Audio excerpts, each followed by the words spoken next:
महाकुंभ 2025 144 साल बाद लगा है। और ये जो पब्लिक में एक रूमर क्रिएट कर दिया गया कि ये कुंभ 144 साल के बाद आएगा, फिर 2131 में आएगा, ये बिल्कुल भ्रांति है। 144 वर्ष की वह शुभ मुहूर्त आए तो वह सचमुच उस पूरी पीढ़ी के लिए सौभाग्य का विषय भी है और गौरव का विषय भी। मौनी अमावस्या के स्नान में मौत का कोहरा।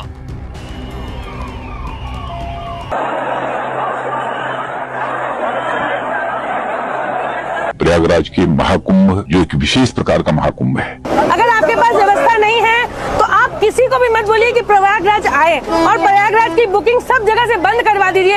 144 साल बाद ये संयोग आया है। यूँ तो हर 12 वर्ष बाद आता है, लेकिन इस बार का जो संयोग है वो अनोखा है। क्या वाकई ये 144 साल बाद लगा कुंभ है? लोगों को गुमराह किया गया। 144 वर्ष बाद हो रहा है। अब अगली बार महाकुंभ 2169 में लगेगा। अगला महाकुंभ अब 144 वर्षों के बाद वर्ष 2169 में होगा। क्या आपको पता है कि 2025 से ठीक 144 साल पहले यानी 1881 में कोई महाकुंभ लगा भी था या नहीं? एक प्रचार है और कुछ नहीं है। 144 का कोई समीकरण नहीं होता। 2-3 पीढ़ियां बीत जाएंगी तब अमृत स्नान का ये मौका मिलेगा।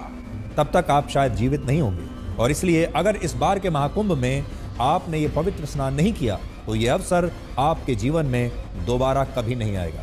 आज की सबसे बड़ी खबर है देश की राजधानी दिल्ली से। आपने कितनी बॉडी देखी होगी एक अंदाजा? बहुत भैया है, बहुत ढेर लग रहा है बॉडी के। सारे पाप कष्ट दूर हो जाएंगे, इसलिए 144 साल बाद लगे इस कुंभ में डुबकी लगाने का मौका नहीं चूकना है। संगम में स्नान से करोड़ों तीर्थ के बराबर पुण्य मिल जाता है। अमृत स्नान से कष्ट दूर होगा, मुक्ति मिलेगी, मोक्ष मिल जाएगा। ये सब प्रचार का एक हिस्सा था। जो व्यक्ति प्रयाग में स्नान करता है वो हर पाप से मुक्त हो जाता है। किसी ने कहा कि कुंभ में नहीं आए तो देशद्रोही कहे जाओगे। हर व्यक्ति को आना चाहिए, जो नहीं आएगा वो पछताएगा, वो देशद्रोही कहलाएगा। किसने प्रचार किया कि ट्रेनों में किराया नहीं लग रहा है? किसने कहा कि बिना टिकट जाना है आप? 100 करोड़ के आने की तैयारी करने वाली सरकार के दावों की पोल खोल गया। हर तरफ स्थितियां नियंत्रण से बाहर हुई, लोग परेशान हुए। कोई नहीं जाएगा, मत जाने दो। पीपा पुल को पूरा बर्बाद कर दिया हम लोग का टैक्स का पैसा को यूज करके। 2013 में पुल पर पुल खाई दिखाने के लिए बनाया गया। इस परेशानियों में, इस मुश्किलों में प्रचार का कितना बड़ा रोल है। सरकारी प्रचार का, बाबाओं के प्रचार का और सेलिब्रिटी के बहाने बाजार के प्रचार का। क्या वाकई ये 144 साल बाद लगा कुंभ है? कब से शुरू हुआ कुंभ? पहला कुंभ किसने लगवाया? कहां लगवाया? कैसे उससे गणना की जाती है? क्या आपको पता है कि 2025 से ठीक 144 साल पहले यानी 1881 में कोई महाकुंभ लगा भी था या नहीं? लेकिन इन सब के बीच प्रचार करके क्या हुआ? आज की वीडियो में बहुत गंभीरता से एक एक बात का विश्लेषण करेंगे, तथ्य के साथ, तर्क के साथ। सुनिएगा गौर से आखिरी तक। कुंभ का एक किस्सा। विष्णु पुराण में इस बात का उल्लेख मिलता है कि जब गुरु कुंभ राशि में प्रवेश करता है और सूर्य मेष राशि में होता है तो हरिद्वार में कुंभ का आयोजन होता है। ठीक ऐसे ही जब सूर्य और गुरु सिंह राशि में होते हैं तो नासिक में कुंभ लगता है। उज्जैन में कुंभ तब होता है जब गुरु कुंभ राशि में होते हैं और प्रयागराज में माघ अमावस्या के दिन सूर्य और चंद्रमा मकर राशि में होते हैं और गुरु मेष राशि में होता है।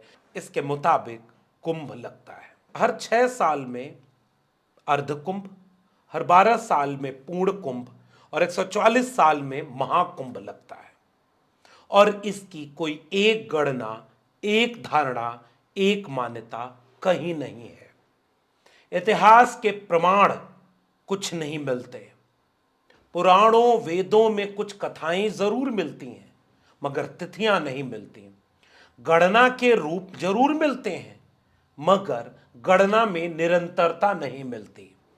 किसी भी एक व्यक्ति से पूछ लीजिए कि पहला कुंभ कब लगा था, इसका कोई एक जवाब ही नहीं मिलता। एक कथा जरूर मिलती है, क्षीर सागर में समुद्र मंथन की। देवताओं के राजा इंद्र का बेलगाम हो जाना, उसके खिलाफ लोगों का खड़ा हो जाना, और उसके बाद देवताओं और दानवों के बीच विष्णु भगवान की सलाह पर क्षीर सागर में समुद्र मंथन होना।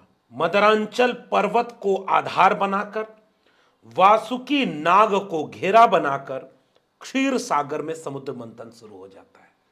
कथा है। क्षीर सागर कहां है नहीं पता है, लेकिन हां, यह वही सागर है जिसमें भगवान विष्णु आराम करते हैं। जी हां, भगवान विष्णु जिस सागर में आराम करते हैं, धरती 7 सागरों के बीच में है, उनमें से एक है क्षीर सागर। आज वो कौन सा है नहीं पता। आस्था है इसलिए सब कुछ चलता है। इसी में हुआ समुद्र मंथन। समुद्र मंथन में एक तरफ देवता, एक तरफ दानव। एक नाग को पकड़ करके पूरा पहाड़ घुमा दिए। 14 रत्न अनमोल निकले, उनमें से एक रत्न अमृत कलश निकला। अमृत कलश को अमृत देखकर इंद्र का पुत्र जयंत अमृत कलश लेकर हवा में उड़ गया। दानवों के गुरु शुक्राचार्य ने इशारा कर दिया, उससे अमृत छीन लो। अमृत हवा में उड़ रहा है, जयंत लेकर उड़ रहा है, और देव और दानवों के बीच अमृत को लेने के लिए युद्ध हो गया। 12 दिन तक ये युद्ध चला। धरती पर वो काल 12 साल हो गया, इसलिए कुंभ 12 साल में लगता है।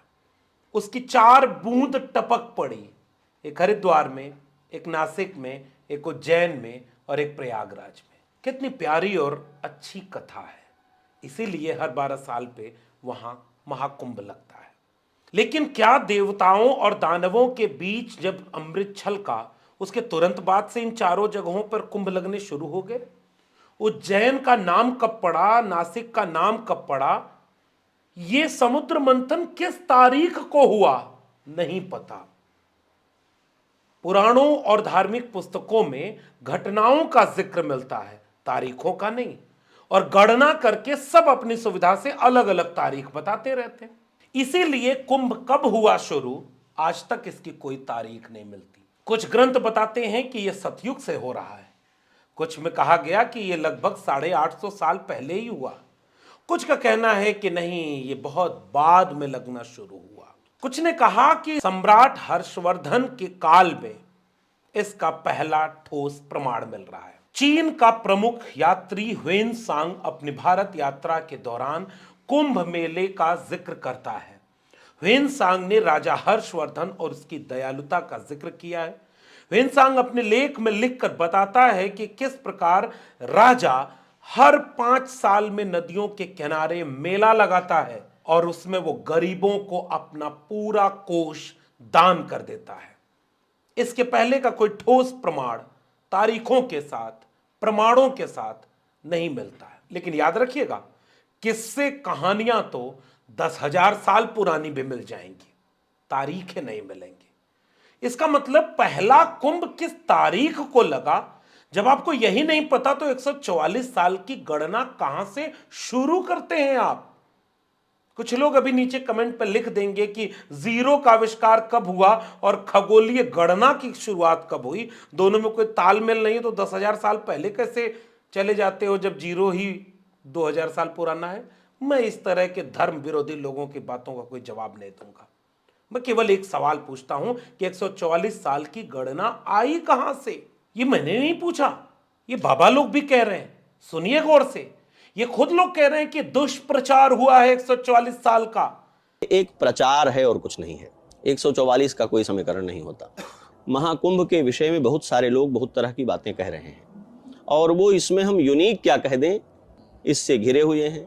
कुछ हम असाधारण कह दें और चौंक जाए दुनिया, इसने हमें कुंठाग्रस्त बनाया है। और ये बात मैं नहीं कह रहा, ये बाबाओं ने भी कहा, सवाल उन्होंने भी उठाए जो उसके विद्वान है। हम उसके विद्वान होने का कोई दम नहीं भरते। हम तो जो गूगल और लेखों में मिला है वो आपके सामने रख रहे हैं, निर्णय आप करिएगा, वरना आजकल मुकदमे भी हो जा रहे हैं, बच के रहिएगा। तो बाबाओं ने क्या सवाल पूछा कि प्रचार किया जा रहा है, सरकार प्रचार कर रही है, मीडिया प्रचार कर रही है, बाबा प्रचार कर रहे हैं और सेलिब्रिटी को वहां स्नान करा करके महिमा मंडन और गौरव गान कराया जा रहा है, ताकि किसी एक की छवि चमक जाए और वो लखनऊ से दिल्ली की कुर्सी पर बैठ जाए। राजा हर्षवर्धन तो कुंभ में अपना पूरा धन कोष दान कर देता था, अब तो लखनऊ और दिल्ली में राजा बैठे हैं, वो जनता से और कितना वसूल लिया जाए हर साल उसकी रणनीति बनाते हैं। इसलिए कुंभ शुरू कब से हुआ इस पर कोई ठोस जवाब नहीं मिलेगा। अब जरा कुछ बहुत तार्किक सवाल मैं आपसे पूछना चाहता हूं। अब पहला सवाल मेरा, 2025 में अगर 144 साल बाद कुंभ लगा तो 2025 से ठीक 144 साल पहले यह गणना 1881 और 1880 तक जाएगी। एक किताब का रेफरेंस है, किताब का नाम है प्रयागराज और कुंभ। इनमें जो तारीखें मिली हैं उन तारीखों में 1880-81 के आसपास किसी कुंभ का जिक्र ही नहीं मिल रहा। यह किताब बताती है कि 1820 में कुंभ लगा हरिद्वार में, 1844